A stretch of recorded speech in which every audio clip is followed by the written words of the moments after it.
Welcome to the latest episode of our podcast series for financial advisors. Today's episode is 2 $10 million teams leave the Wirehouse world in 1 week.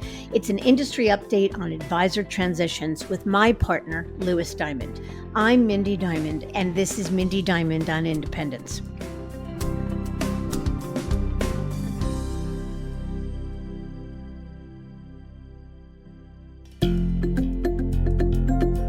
This podcast is available on our website, diamond-consultants.com, as well as Apple Podcasts and other major podcast platforms. If you are not already a subscriber and want to be notified of new show releases, please subscribe right on your favorite podcast platform or on the episode page on our website.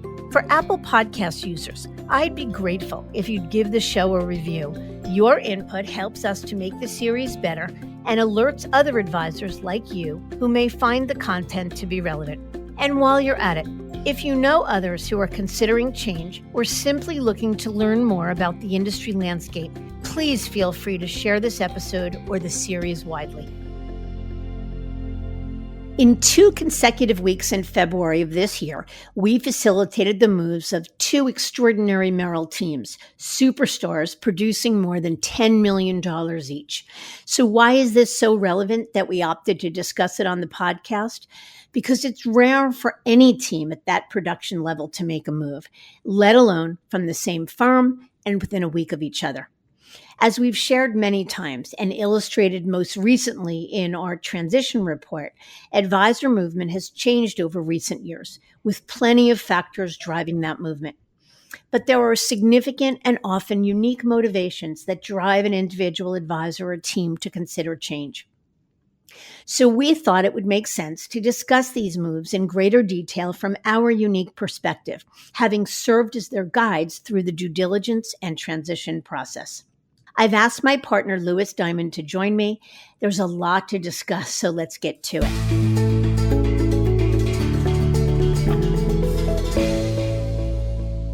Lewis, as always, I'm happy to talk shop with you. Me too. This will be a fun episode to get in. You bet. So first and foremost, we just want to give the disclaimer that we have not launched this episode or are not talking about this to disparage Merrill, even though both big teams that left Merrill. What really we are paying closest attention to is the number of big teams that are leaving big firms. And it's rare to see $10 million plus teams move because there are many different considerations. So Lewis, let me ask you, probably a good place to start. How unusual is it for a $10 million plus team to leave? And I guess what are those additional considerations that a smaller team might not have to consider?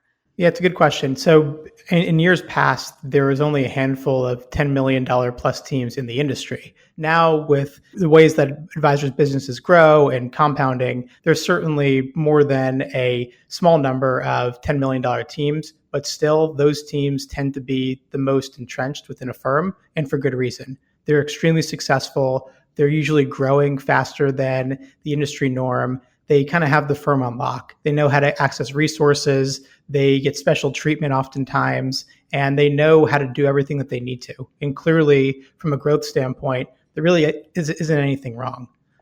So it is somewhat unusual to see 2 leave. My guess is in any given year, there's probably less than 5 $10 million teams that change firms. So the fact that we saw 2 from the same firm within 7 days' time, I think is pretty remarkable. And then you asked about what are the things that a longer tenured $10 million plus team has to think about that maybe a smaller team doesn't have to, or maybe it's not as important to them. I think the biggest thing is headcount. These teams tend to have many more folks on the team, so more stakeholders at play, more CAs, more investment folks, more advisors. So it's harder to corral such a large team from a headcount standpoint and make sure everyone's on the same page. I think another thing is they have a little bit more to lose. A $10 million business, and these advisors were taking home millions of dollars a year. They also had mega deferred comp balances they're leaving behind. So those things certainly are pretty major, that if this transition didn't go right, they're kind of disrupting this amazing momentum they have. Not to say that a smaller advisor doesn't have a lot to lose, but from a pure dollars and cents standpoint, these big teams probably have a little bit more that they're looking in the rear view about. Yeah, and I think we will see that as we talk about the inside baseball around both teams.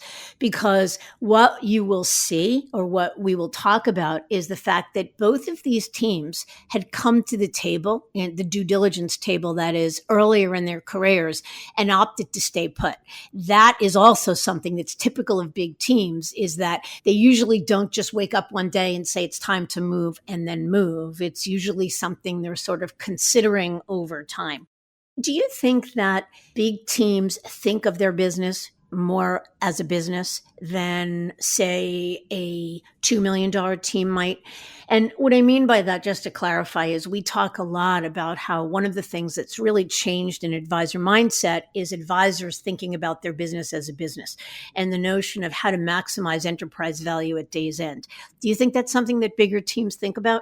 I think it's not necessarily fair to say only big teams think about their business as a business because, as you said, that's the big shift, I think, across the advisor universe. Certainly teams of this magnitude, they are more in the enterprise category, especially for the Chapel Group that went independent. Immediately, their business is worth tens of millions of dollars, probably 2 to 3 times more, and even more if you look on a net basis after taxes, if they sold it on the open market than the same business through CTP at Merrill. So certainly the dollars and cents are more compelling, but I think every team is looking at their business as a business, but these larger teams tend to be more institutionalized, more structured. They have dedicated investment folks. They have specialists on their team, and they have advisors that are either serving their own segment of the book, but come together with a larger service team, or it's more of a super ensemble where everyone's rowing in the same direction and serving the same client base. So I think larger teams, just given their scale, they can operate more like an RIA might. But I think every advisor of all ranks is thinking of their business as a business these days. Yeah, that's a really fair statement. And that notion of advisors thinking of their business as a business might have started at the upper end of the advisor spectrum. But I think we're finding advisors of all sizes today really thinking more about the enterprise that they're building and not just the practice that they're running. Let me ask you another question. So these two big teams happen to leave Merrill in 1 week. Are big teams only leaving Merrill or other firms as well? Certainly not. No. I mean, look, Merrill, as one of the 4 major wirehouses, certainly has many large teams of this caliber. So first off, kudos to Merrill that they have advisors like this, because not every firm has that. But no, we do see teams like this leave other major firms too. Even just thinking back to past podcast guests like Rob Sechin, who left with Jeff Kabernick a couple years ago with $5 billion under management. That's one example. And every firm, Morgan Stanley, Wells Fargo, et cetera, they lose teams like this. Although I can't really think of a time when 2 from the same firm and of this size left so close together. Yeah. So let's talk about the reasons why top teams are leaving. And in doing so, it'll highlight that it's not just about Merrill. It's not that there's something inherently wrong with Merrill. They're leaving big firms because in a lot of cases, they're looking at different things. So I guess I'd start with 1, these teams are thinking more long-term and worried that what got them here may not get them there, that all the things that they've relied upon in the past, while serve them incredibly well and not at all an indictment of the past, but as they look to do bigger and better things, they recognize that there are more things they want to do for clients and wondering if they can do it where they are. The second thing is this notion of thinking of the business as a business and holding that business to a different standard than they might have in the past, a higher standard, looking to take the business upstream. I think the third thing is probably, again, the statement that is true at all big brokerage firms, that as long as an advisor is an employee and doesn't own the business, they are manage the lowest common denominator, and there are frustrations that will limit them. To what extent they limit them, certainly not every $10 million team is going to leave, but it is the fact that there are more pushes, if you will, at play at big firms these days than ever before. Things like increased bureaucracy and managing to lowest common denominator and heavy-handed compliance and a feeling, I think, of vulnerability to termination. And that's a big thing. So let me turn it over to you and I'll let you take the rest of the list, but ask you, do you think that big teams are more or less vulnerable to termination than smaller producing counterparts?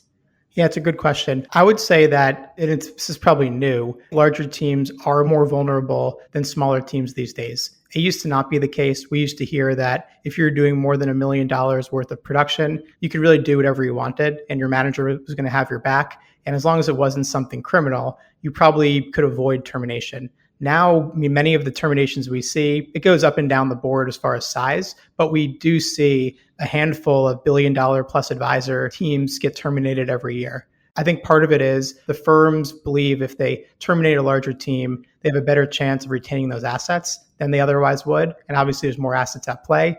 And usually larger teams, if there was an issue, it could potentially be a larger issue than if it was a smaller advisor. So firms are a little bit more risk averse and cautious than if it was a smaller team. But to answer the rest of your question, I would also add to your comment about pushes that similar to terminations kind of being avoided for larger teams, we used to hear that large teams, they had the firm leadership on speed dial. They knew how to get exceptions. They knew how to get around some of these limitations and frustrations that other advisors were feeling because of their size. Their manager would take a bullet for them. They had preferential treatment. They got extra resources, whether it was the top CA that I was interviewing that week or new trainees. And all that's kind of changed. Where now, I think many advisors report that all advisors kind of feel the same, whether you're a $300,000 LOS 20 advisor or you're a $10 million plus team, you're kind of treated the same way. So some might say that it's only fair. There's still people, but this business is a meritocracy, and big teams, especially ones that move, they're looking to be treated differently because of their professional standards and because of their accomplishments. Let me also add a couple of others to this list of why big teams move. In this environment, there's certainly more pulls. We're seeing more options and certainly new options. In this kind of mini case study, Rockefeller and Sanctuary Wealth, neither of which really existed over 5 years ago. So many, many more options than ever before, especially for larger teams. It's not just going to another wirehouse that's on the table. It's many independent options, it's high-end boutique options, and everything in between. So with more choice comes a better chance that advisor kind of hits the nail on the head with what they're looking to solve for and it already existing. Or in the case of the Chapels, looking to build something because in their view, there wasn't anything out yet that met exactly what they're looking for. Another couple of items is deals. So neither of these teams, we can report from personal experience, moved because of the deals.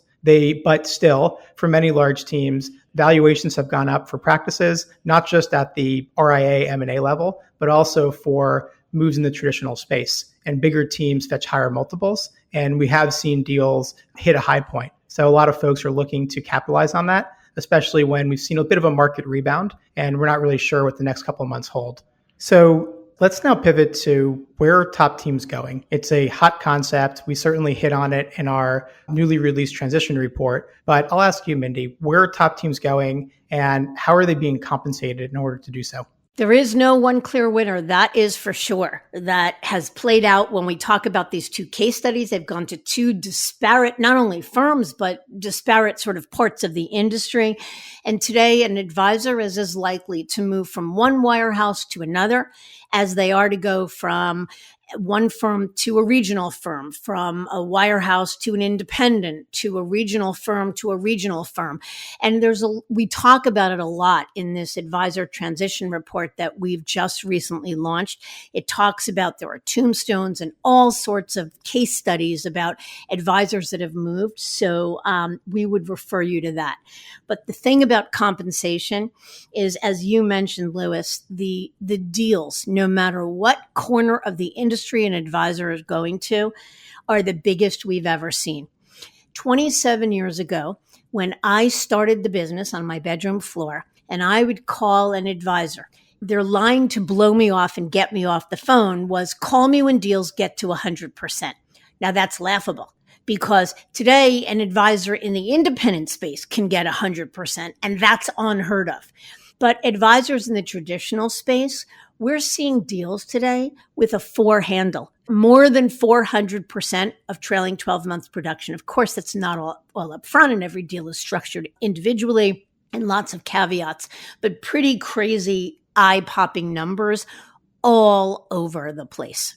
Yep, I would agree. And also, I would put in that category the advisors that go independent and do it with zero upfront capital. So they're self-funding the launch of the business, or maybe they move to a platform and get 30% or 40% of their trailing 12. Even though they might not be getting a big deal today, we're still seeing RIA business valuations at a high.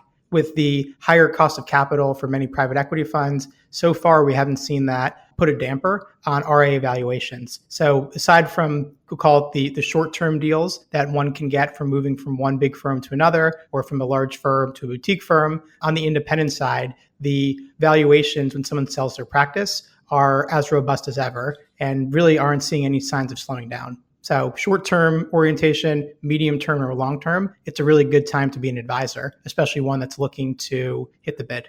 Heck yes, I couldn't agree with you more.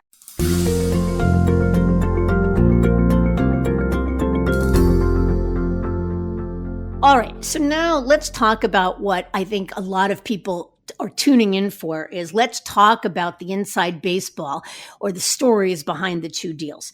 So I will take the first one, which is the Jones Connolly Pollock Group of Merrill Lynch, formerly of Merrill Lynch in Winter Park, Florida. In full disclosure, Barbara Herman, who is one of our top recruiters, facilitated this deal. So I am representing the information that Barbara shared with me about the team. The Jones Connolly Pollock Group is an 11-member team that generates about $10.5 million in revenue on $2.5 billion in assets. And some of those assets, the focus of the business is on ultra high net worth clients, but they do some business with endowments, foundations, and nonprofits. They moved on February 17th of 2023 to Rockefeller Global Family Office. When I asked Barbara, what was the main reason for the move? While this team was certainly interested in acting more as a fiduciary and certainly talked about some of the frustrations that most Wirehouse advisors talk about, for them, it was much more about a pull to a model that would allow them to do what they couldn't do at Merrill or to do it better than it was about a push that came from frustrations. And Barbara said that many years ago, I don't know how many, but years ago, the table and explored as well. And there just weren't options that seemed better enough. That happens a lot with big teams. What they were excited about being able to do at Rockefeller was to access unique customized resources such as tax and estate planning and high-end alternatives. Rockefeller has a focus that is congruent with the team's vision and client needs. And those needs meaning to double down more on working with $10 million plus clients. They loved Rockefeller's true wealth planning approach, the multifamily office model, if you will, and loved that it was a bespoke partnership. While they looked at independence probably a decade or so ago, they probably asked curiously about other firms or models, but Rockefeller to them really represented the best of both worlds. And I think the final thing that is really worth mentioning, and then I'm happy to ask any questions you might have, Lewis, is that the team was in major growth mode. And one of the biggest things that keeps big teams or teams of any size from considering a move that they might otherwise consider is not wanting to disrupt momentum. So when I asked Barbara, how could they be willing to justify it? It was because one, they wanted to be the first team, the beachhead team, to really put Rockefeller on the map in the Orlando or Winter Park, Florida market. And two, because they believed that by joining Rockefeller, they'd accelerate their growth greater than they would, despite whatever disruption to momentum that a move would cause. So clearly a fabulous team, a fabulous move, and one that Barbara and Diamond Consultants was really honored to have facilitated. So Lewis, why don't we pivot to you and have you talk about the Chapel Wealth Management Group? Absolutely. I was fortunate to have met Brad and Brent Chappell and their team probably about 3 years ago. I personally guided them through their due diligence process. I have to say, I'm not just saying this because we're being recorded, probably some of the nicest, most down to earth, and humble people you would ever come across.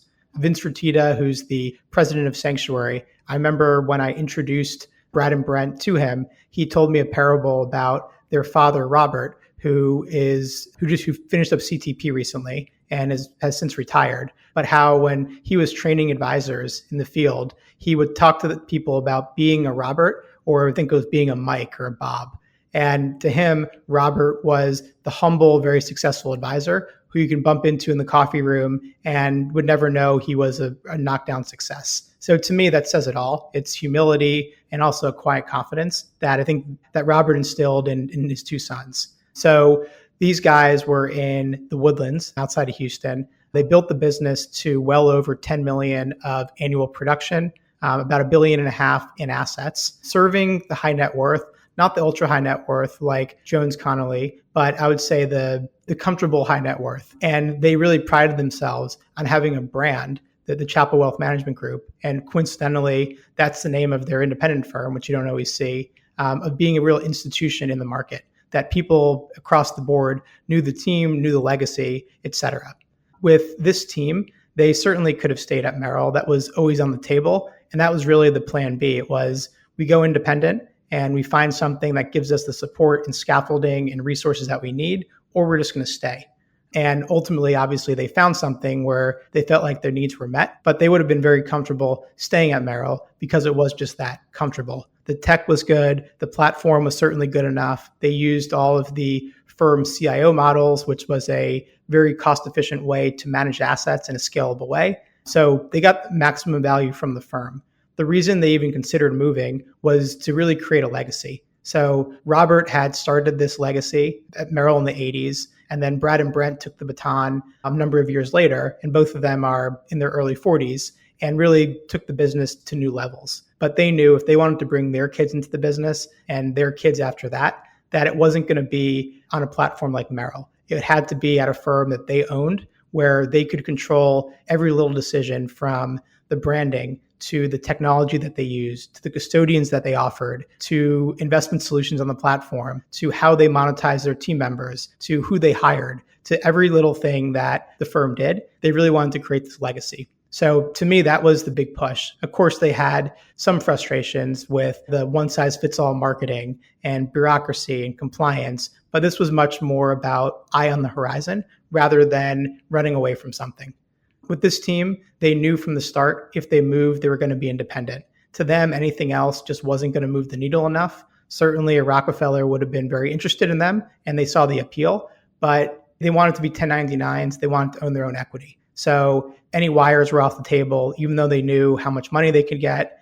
They really didn't consider starting their own registered investment advisor from scratch, because while they were amazing practitioners, they were also focused on bandwidth and efficiencies in their practice, focusing on their families, being pillars of their community. And they felt that if they had to do everything that it takes to run an RIA from the ground up, that they would have had their attention diverted. And their highest and best use of their time, or their unique abilities, was in bringing in clients and relationship management and thinking about the business rather than compliance and tech and HR and facilities. So it was pretty clear what they wanted. They wanted support and independence.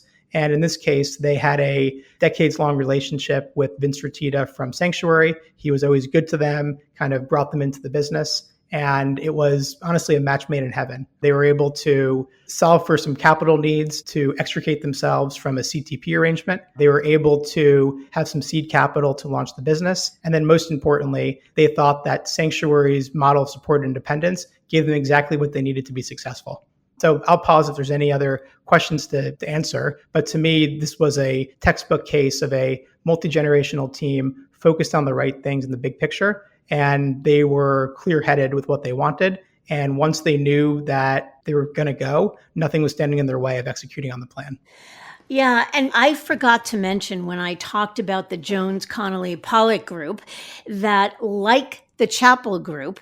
That group, 3 of the 4 partners were also lifers with Merrill. One 38-year, Gregory Pollack, LOS 38 years, Sean Connolly, 20 of 23 years with Merrill, and Garrett Jones, LOS 21 years, all with Merrill. So how often do we see lifers move? And the fact that not only 2 $10 million teams move in a week, but 2 lifer $10 million teams, and in the case of Chapel, a multi-generational lifer team moves, what does that indicate? Yeah, it's exactly right. The Chapels, Brad and Brent, I mean, they grew up going to Merrill events. Like it was their dad's only employer for the most part as well. So to me, it means that the firm that all these folks joined had changed, and changed more than a little. Otherwise, they would have stayed. Clearly, they were successful, and if they were at this firm for this long, something clearly had to change. It wasn't just the opportunities that they ran towards; it was also something that was pushing them. I think it's also notable that there's been comments by really all of the leaders of the major brokerage firms talking about, or we'll say minimizing, what it means when advisors leave. They talk about advisors chasing checks, and the people who leave are mercenaries. Clearly, in this case, these teams left, they were making one moves in their career, and they could have left 10, 15, 20 years before and been a lot richer. So in this case as well, it's clear that both teams were focused more on the long term, and they weren't just those that were chasing money.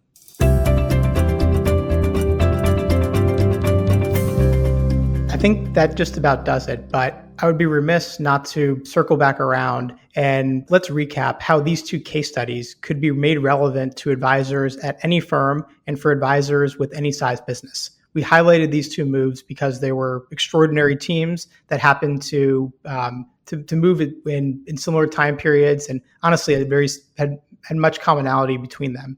But to me, the major learning of this is, number one, no matter the size of a team or the size of a business, no matter how much a team has to lose, if you get a feeling of incongruence, that what you're trying to accomplish no longer meets the agenda or the goals of your firm or your platform, that you always have an option, regardless of whether your firm's part of protocol, whether you own the business or not, whatever your firm's view on that is too. If there's a will, there's a way. And in these cases, that it's a big transition, it's a big book of business, but if these folks can do it, just about anyone can. I think that's one learning. Another one is that the options for teams of any size are greatly expanded.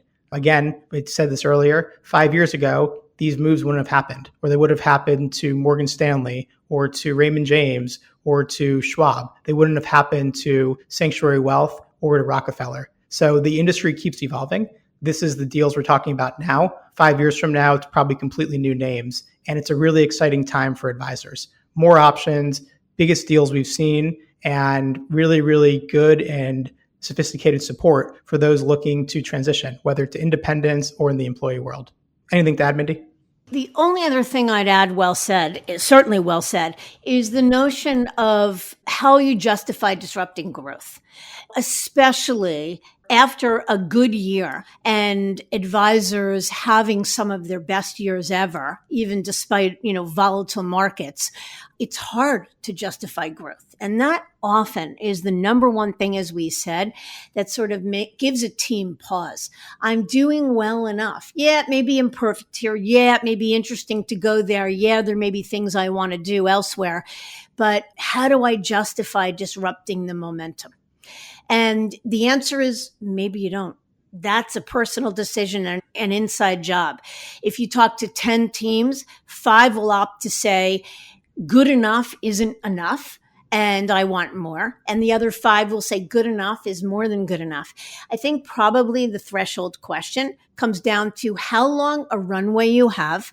And in the case of both of these teams we've just highlighted, both were relatively young teams with long runways. And so they would not have been satisfied with the status quo if they looked back at the end of their careers and were still at Merrill. I think that's really the threshold question.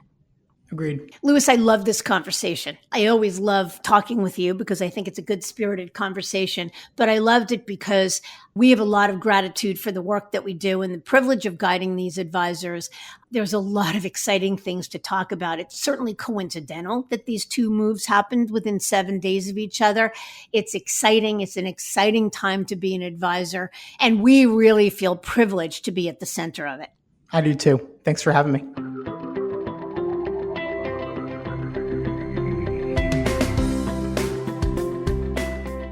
I thank you for listening, and I encourage you to visit our website, diamond-consultants.com, and click on the Tools and Resources link for valuable content. You'll also find a link to subscribe for regular updates to the series. And if you're not a recipient of our weekly email, Perspectives for Advisors, click on the articles link to browse recent topics. These written pieces are an ideal way of staying informed about what's going on in the wealth management space without expending the energy that full-on exploration requires. You can feel free to email or call me if you have specific questions. I can be reached at 973-476-8578, which is my cell, or by email mdiamond@diamond-consultants.com. Please note that all requests are handled with complete discretion and confidentiality. And keep in mind that our services are available without cost to the advisor. You can see our website for more information. And again, if you enjoyed this episode, please feel free to share it with a colleague who might benefit from its content. If you're listening on the Apple Podcasts app, I'd be grateful if you gave it a star rating and a review. It will let other advisors know it's a show worth their time to listen to. This is Mindy Diamond on Independence.